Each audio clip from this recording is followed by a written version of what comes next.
दोस्तों नमस्कार, स्वागत है आप सभी का प्रज्ञा एजुकेशनल यूट्यूब चैनल पर। मित्रों, स्क्रीन पर जो आपको एक पुस्तक दिखाई दे रही होगी, लक्ष्य पब्लिकेशन द्वारा प्रकाशित सभी भर्ती परीक्षाओं के लिए आधार बुक है, जिसका नाम है प्रज्ञा शिक्षा मनोविज्ञान एक समग्र अध्ययन। मित्रों, रीट भर्ती परीक्षा मेन जो होने वाली है उसको ध्यान में रखकर इसमें जो नए टॉपिक ऐड किए हैं वो भी इसमें शामिल किए गए हैं, जैसे शैक्षिक परिदृश्य, सूचना तकनीकी, आरटी। ये दो टॉपिक आपके नए जुड़े हैं, शैक्षिक परिदृश्य और सूचना तकनीकी। ये दोनों ही इस पुस्तक में दिए गए हैं। यह पुस्तक केवल रीट भर्ती परीक्षा के लिए नहीं, बल्कि फर्स्ट ग्रेड और सेकंड ग्रेड तीनों भर्ती परीक्षाओं के लिए लिखी गई है और इसमें संपूर्ण कंटेंट 522 पेज में है।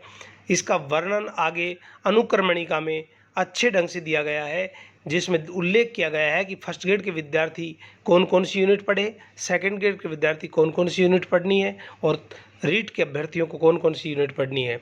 तो आइए हम बात करते हैं लक्ष्य पब्लिकेशन से प्रकाशित इस पुस्तक से सभी प्रश्न जो पूछे गए हैं वो भी हम आपके साथ पेज सहित साझा करेंगे। आप चाहे तो पेज संख्या मिलान कर सकते हैं। यहाँ पर रीट जो L2 का प्रश्न पत्र है, ये प्रश्न पत्र स्मृति के आधार पर तैयार किया गया है, जिसमें पहला जो प्रश्न है, सामाजिक सांस्कृतिक सिद्धांत किसने प्रतिपादित किया।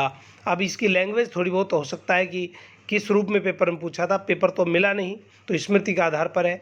तो सामाजिक सांस्कृतिक जब भी शब्द आए, सांस्कृतिक जब भी शब्द आए, तो वहाँ पर उत्तर आपका कौन सा होना चाहिए, वाइगोत्स्की। इसका बहुत अच्छे वाइगोत्स्की में से, कर्ट लेविन में से और जीन पियाजे, ये तीन व्यक्ति ऐसे हैं जिसमें से प्रश्न पूछे जाते हैं और तीनों का ही बहुत बेहतरीन ढंग से वर्णन प्रज्ञा पुस्तक में आपको देखने को मिलेगा। तो यहाँ पर पेज संख्या 155 पर इसका उल्लेख किया गया है। दूसरा प्रश्न था भाषा विकास का सिद्धांत। तो मित्रों, भाषा विकास का सिद्धांत नोम चॉम्स्की के द्वारा प्रतिपादित किया गया था। यहाँ पर वाइगोत्स्की ने भी भाषा विकास का सिद्धांत दिया था। तो नोम चॉम्स्की वहाँ पर ऑप्शन में था, उस हिसाब से इसका राइट आंसर क्या होगा, नोम चॉम्स्की। पेज संख्या 249 पर उल्लेख है।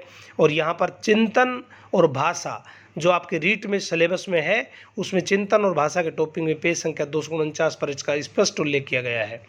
क्वेश्चन नंबर 3 की बात करते हैं, व्यक्तित्व का सिद्धांत किसने नहीं दिया। मित्रों, व्यक्तित्व का सिद्धांत किसने नहीं दिया। अब यहाँ पर व्यक्तित्व मापन में मनोवैज्ञानिक नहीं है। कोई बच्चे बता रहे हैं कि व्यक्तित्व मापन में मनोवैज्ञानिक कौन सा नहीं है, या व्यक्तित्व का सिद्धांत किसने नहीं दिया। जो भी प्रश्न था, लेकिन ये आपका जो आंसर है ऑप्शन के हिसाब से वो थॉर्नडाइक आंसर है, क्योंकि थॉर्नडाइक का जो संबंध है वो अधिगम से है और अधिगम से भी और व्यक्तियों का भी है, लेकिन उन्होंने व्यक्तित्व की भी व्याख्या की। तो यहाँ पर पेज संख्या 36, पेज संख्या 199, 200, 201 और 209 पर व्यक्तित्व के जो सिद्धांत देने वाले विद्वान हैं उन सब का उल्लेख किया गया है, जैसा मैंने नीचे आपको दे रखा है। हिपोक्रेट, सेल्डन, क्रेसमर, फ्राइड, जुंग और स्प्रेंगर। शायद इन तीन जो ऑप्शन थे वो तीन इनमें से ही थे और एक था थॉर्नडाइक, जो आपका राइट आंसर कौन सा हो जाएगा, थॉर्नडाइक। नेक्स्ट क्वेश्चन है पावलोव सिद्धांत। तो पावलोव ने एक सिद्धांत थ्योरी प्रतिपादित की थी, अनुकूलित अनुक्रिया का सिद्धांत। तो यहाँ पर पेज संख्या 121 पर इसका विस्तार से उल्लेख किया गया है, आप इसको देख सकते हैं। नेक्स्ट प्रश्न है, अभिक्रमित अनुदेशन के प्रतिपादक कौन है। मित्रों, अभिक्रमित अनुदेशन BF स्किनर द्वारा प्रतिपादित किया गया था। वहाँ पर पेज संख्या 32, पेज संख्या 307, पेज संख्या 377, तीन जगह इसका उल्लेख किया गया है। नेक्स्ट क्वेश्चन है, ब्लूम वर्गीकरण शिक्षण के उद्देश्य। अब ये प्रश्न किस रूप में था उसका तो मुझे मालूम नहीं है, बच्चे बता रहे हैं कि ब्लूम का पूछा था। तो ब्लूम का जो प्रश्न आता है वो शिक्षण उद्देश्य से पूछे जाते हैं, जिसमें उसके संज्ञानात्मक पक्ष में कौन सा शामिल नहीं है। शायद ऐसा प्रश्न हो सकता है जिसमें संज्ञानात्मक पक्ष में ज्ञान, अवबोध, ज्ञानोपयोग, विश्लेषण, संश्लेषण और मूल्यांकन शामिल होते हैं। इसके अलावा जो ऑप्शन में होगा वही आपका राइट आंसर होगा। नेक्स्ट प्रश्न है, संस्कृति मुक्त परीक्षण कैसा परीक्षण है। तो यहाँ पर अब वो अशाब्दिक बुद्धि परीक्षण है, जिसे आभाषाई बुद्धि परीक्षण भी कहा जाता है। अब ये सामूहिक अशाब्दिक बुद्धि परीक्षण ऐसा पूछा था, तब भी ये राइट है, अशाब्दिक बुद्धि परीक्षण कहलाता है। संस्कृति मुक्त परीक्षण कैटल द्वारा प्रतिपादित है। प्रज्ञा के पेज संख्या 171 पर स्पष्ट रूप से इसका उल्लेख किया गया है। 8वां प्रश्न है, NCF 2005 में किस पर बल दिया गया है। तो साथियों, NCF 2005 में लर्निंग विदाउट बर्डन, बिना बोझ के सीखना पर बल दिया गया है, जिसे करके सीखना पर भी स्पेशल फोकस किया गया है। पेज संख्या 393 पर इसका उल्लेख है। नेक्स्ट क्वेश्चन है, व्यक्तिगत विभिन्नताएं होती है। तो व्यक्तिगत विभिन्नताएं होती है। इस प्रश्न में ये ऐसा पूछा गया होगा शायद कि व्यक्तिगत विभिन्नताएं निम्न में से कौन सी नहीं है। तो व्यक्तिगत विभिन्नताएं शारीरिक विभिन्नता भी होती है। शारीरिक विभिन्नताओं का आधार पर व्यक्तिगत विभिन्नता होती है। अलग अलग विद्य जैसे हिप्पोक्रेट्स है, हिप्पोक्रेट्स ने वर्णन जो किया शारीरिक विभिन्नता का आधार पर विभाजन किया, तो हिप्पोक्रेट्स है, ठीक है, सेल्डन है। तो यहाँ पर शारीरिक विभिन्नता के आधार पर वर्णन, मानसिक विभिन्नता के आधार पर वर्णन जैसे बुद्धि लब्धि के आधार पर, संवेगात्मक विभिन्नताएं सेरोटोनिन या विसरोटोनिन, इस प्रकार संवेगात्मक विभिन्नताएं व्यक्ति में होती है। रुचियों में भिन्नता के आधार पर भी व्यक्तित्व होता है। व्यक्तित्व में भिन्नता भी होती है, ठीक है, अंतर्मुखी और बहिर्मुखी व्यक्ति होता है। सीखने में विभिन्नता, कोई व्यक्ति जल्दी सीख जाता है, कोई देरी से सीख जाता है, इसे सीखने की विभिन्नता ये ऐसा भी हो सकता है। तो यहाँ पर इनमें से इसके अलावा जो ऑप्शन था वही आपका राइट आंसर होगा। तो व्यक्तिगत विभिन्नताएं नहीं है, तो ये जो दे रखे हैं ये सभी व्यक्तिगत विभिन्नताएं, इसके अलावा जो ऑप्शन होगा वही आपका राइट होगा। क्वेश्चन नंबर 10, पुरस्कार एवं दंड का सिद्धांत किसने प्रतिपादित किया।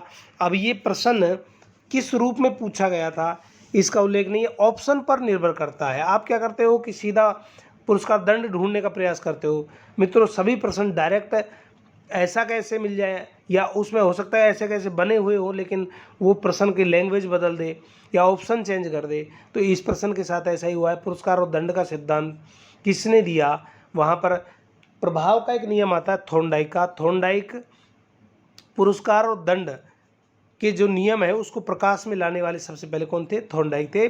बाद में स्किनर और इन्होंने भी काम किया था। तो वहाँ पर ऑप्शन के हिसाब से इसमें स्किनर राइट बैठ रहा है। तो क्या ऑप्शन थे, 4 बच्चों ने जो मुझे बताया उस हिसाब से स्किनर बैठ रहा है। तो पेज संख्या 124 और 32 पर इसका उल्लेख किया गया है। नेक्स्ट क्वेश्चन है, हर्बर्ट पंचपदी में शामिल नहीं है।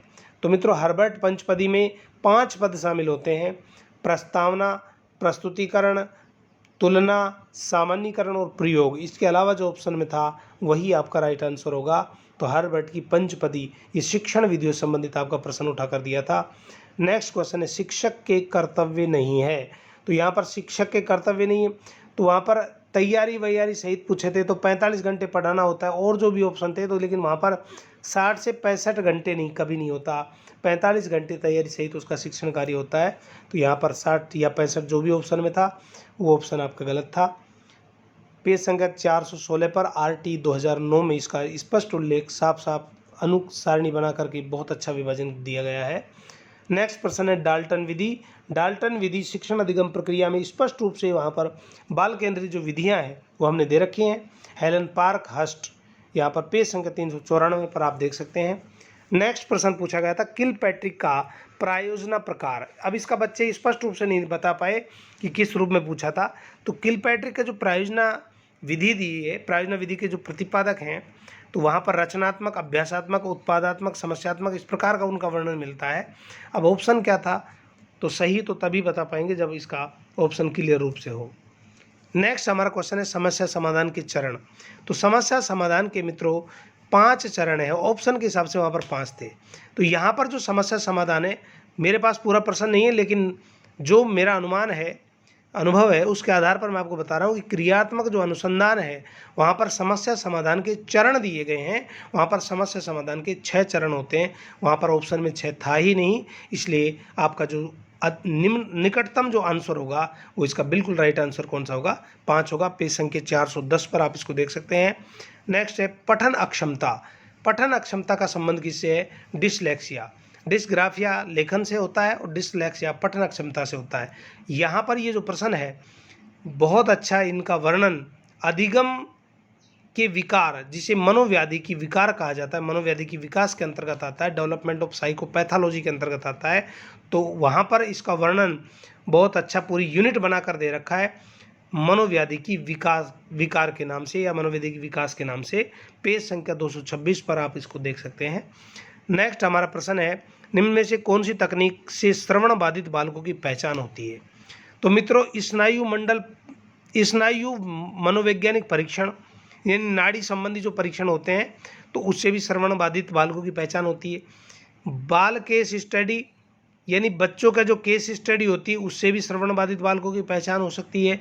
विकास मापनी तो विकास की जो मापनीय मानदंड है उससे भी बच्चों के श्रवण बाधित बालकों की पहचान होती है। यहाँ पर जो एक ऑप्शन दे रखा है इलेक्ट्रा एनसीफेलोग्राफ, तो ग्राफ शब्द जब जुड़ता है तो मशीन से संबंधित होता है। अब यहाँ पर ये कन्फ्यूजन कर रहा है कि बच्चे इसका सही बता नहीं पा रहे, लेकिन यदि ऑप्शन में 1 2 3 4 चारों दे रखे हैं और 1 2 3 है ही नहीं तो राइट आंसर 1 2 3 4 होगा, अन्यथा 1 2 3 मेरे हिसाब से इसका राइट आंसर होना चाहिए। नेक्स्ट जो प्रश्न है मानचित्र संकल्पना। बिल्कुल, मानचित्र की संकल्पना सबसे पहले जोसेफ डी नोवेक द्वारा 1970 में प्रतिपादित की गई थी। पेज संख्या 251 पर स्पष्ट रूप से इसका उल्लेख किया गया है। गार्डनर ने कौन सी बुद्धि नहीं बताई, तो गार्डनर ने बुद्धि के प्रारंभ में 7 8 और फिर 9 प्रकार बताए। तो यहाँ पर इस प्रकार बुद्धि के 9 प्रकार का उल्लेख 167 पेज पर दिया गया है। अब ऑप्शन में क्या था आप उसको देख सकते हैं, तो 9 प्रकार वहाँ पर बताए गए हैं, जिसमें से ये क्वेश्चन आप वहाँ से बिल्कुल आपका सही हो जाएगा। नेक्स्ट है क्रियात्मक अनुसंधान के वैज्ञानिक कौन कौन है, तो क्रियात्मक अनुसंधान में बंकिंगम ने भी अध्ययन किया, स्टीफन एम कोरे जो विद्वान थे उन्होंने भी क्रियात्मक अनुसंधान संबंध में अध्ययन किए। कर्ट लेविन एक विद्वान हुए, उन्होंने भी क्रियात्मक अनुसंधान के क्षेत्र में अध्ययन किए। कर्ट लेविन ने क्षेत्र अधिगम सिद्धांत दिया था, ठीक है। और यहाँ पर जो इसका चौथा जो ऑप्शन था वही आपका राइट आंसर होगा, तो कौन सा नहीं है, शायद ये इस रूप में पूछा गया था। नेक्स्ट है अधिगम निर्योग्यता शब्द। तो अधिगम निर्योग्यता का शब्द का जो प्रयोग है सैमुअल क्रिक ने 1963 में किया था। शेष जो क्वेश्चन है मित्रों वो उपलब्ध नहीं हो पाए, और उपलब्ध होंगे तो आपको हमारे जो व्हाट्सएप चैनल है, टेलीग्राम चैनल है, वहाँ पर आपको उपलब्ध हो जाएंगे। तो इसके लिए आप नीचे जो मोबाइल नंबर दे रखे हैं 9799902648, इसके माध्यम से आप हमारे टेलीग्राम चैनल से जुड़ सकते हैं। आप व्हाट्सएप से मैसेज करके जुड़ सकते हैं, अपना नाम और अपनी जगह का नाम आप लिख कर भेज दें। आपको मैं व्हाट्सएप ग्रुप बॉयज़ और गर्ल्स का अलग अलग बना हुआ है, वहाँ पर आपको ऐड कर दूँगा, और जब भी इससे संबंधित कोई सूचना होगी तो वहाँ पर आपको इसकी सूचना समय समय पर मिलती रहेगी। मित्रों, REET first grade, second grade, third grade तीनों भर्ती परीक्षाओं के लिए ये पुस्तक जो लिखी गई है, निश्चित सफलता के लिए आप इसको ज़रूर पढ़ें। प्रज्ञा शिक्षा मनोवैज्ञानिक समग्र अध्ययन धमाकेदार पुस्तक लक्ष्य पब्लिकेशन जो प्रकाशित हुई है, लगभग सभी प्रश्न पुस्तक से सेट हुए हैं रीट भर्ती परीक्षा में, और आई होप कि अगली जो भर्ती परीक्षा होगी उन सभी में आपके ये प्रश्न निश्चित रूप से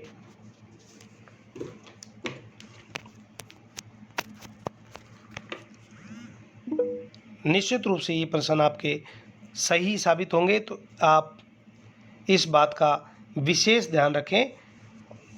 धन्यवाद।